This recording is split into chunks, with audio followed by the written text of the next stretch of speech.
മരണപ്പെട്ടു പോയ ആൾക്കാരൊന്നും ചെയ്യില്ല, പിന്നെ ജീവനോടെ ഇരിക്കുന്ന ആൾക്കാർ മാത്രമേ ഉപദ്രവിക്കാൻ വരൂ. ഇത് ജലീൽ എന്ന മനുഷ്യസ്നേഹിയുടെ കഥയാണ്. കരമന സ്വദേശി വെഞ്ഞാറമൂടിലെ ആംബുലൻസ് ഡ്രൈവറായ കഥ.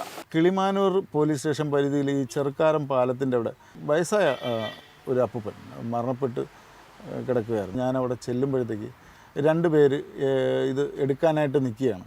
വെള്ളത്തിൽ നിന്ന് കരയ്ക്കിൽ വലിച്ചിങ്ങനെ കയറ്റുന്ന സമയത്ത് ഈ ഷോൾഡറിൻ്റെ ഇവിടം വെച്ചിട്ട് പുഴുവരിച്ചുകൊണ്ടിരിക്കുന്ന മൃതശരീരമാണ്. അപ്പം ജോയിൻ്റ് ഇളവി അങ്ങ് പോയി. ഞാൻ ഇവരെ മാറിയിക്കാൻ പറഞ്ഞ് ഞാൻ ചെയ്തോളാം എന്ന് പറഞ്ഞു. അന്ന് തുടങ്ങിയതാണ് യഥാർത്ഥം പറഞ്ഞാൽ ഈ പഴക്കം ചെന്ന മൃതശരീരങ്ങൾ എടുക്കുക എന്നുള്ള ഒരു 50% കേസുകളും പൈസ കിട്ടാൻ ഭയങ്കര പ്രയാസമാണ്.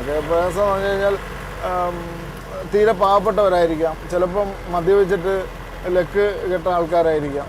ചില വീടുകളിലൊക്കെ പോയിട്ട് നമ്മൾ അങ്ങോട്ട് പൈസ കൊടുക്കേണ്ട ഗതികേടാണ്. അറിഞ്ഞു നൽകുന്ന പണം സന്തോഷത്തോടെ സ്വീകരിക്കും. അങ്ങനെ ലഭിക്കുന്ന പണം മറ്റൊരു പുണ്യപ്രവർത്തിക്കാണ് ഉപയോഗിക്കുന്നത്. ഭക്ഷണത്തിന് വരെ ബുദ്ധിമുട്ട് അനുഭവിച്ചിട്ടുണ്ട്. പക്ഷേ അങ്ങനെ പിന്മാറാനായിട്ട് താല്പര്യമില്ലാത്തത് കൊണ്ട് തന്നെ മുമ്പോട്ട് കൊണ്ടുപോവുകയാണ്.